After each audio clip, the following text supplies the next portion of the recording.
Hi! Welcome to మాయావి creations.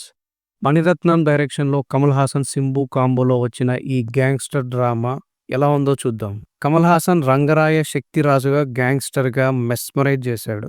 Simbu Amar పాత్రలో mass energy తెచ్చాడు. ఫాదర్ సన్ కాన్ఫ్లిక్ట్, బెట్రాయల్, రివెంజ్‌తో కూడిన ఈ కథ పవర్‌ఫుల్‌గా సాగుతుంది.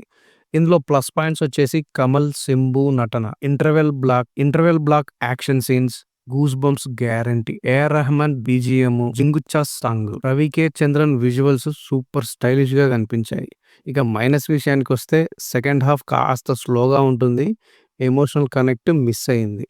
రొమాంటిక్ ట్రాక్ అంటే కమల్ హాసన్, త్రిషల మధ్య సాగే రొమాంటిక్ అయితే అది అంతగా అనిపించలేదు. ఈ మూవీకి రేటింగ్ ఇవ్వాల్సి వస్తే 5కి 2.25 అయితే ఇస్తాను. కమల్, సింబు ఫ్యాన్స్ కి, యాక్షన్ లవర్స్ కి ఈ సినిమా ఫుల్ ట్రీట్ అనే చెప్పాలి. ఈ మూవీ చూసారా? చూస్తే కామెంట్ చేయండి. ఈ వీడియోకి లైక్ చేయండి. మన ఛానల్ ని సబ్స్క్రైబ్ చేసుకోండి. బెల్ ఐకాన్ మాత్రం నొక్కడం మర్చిపోకండి. జై హింద్.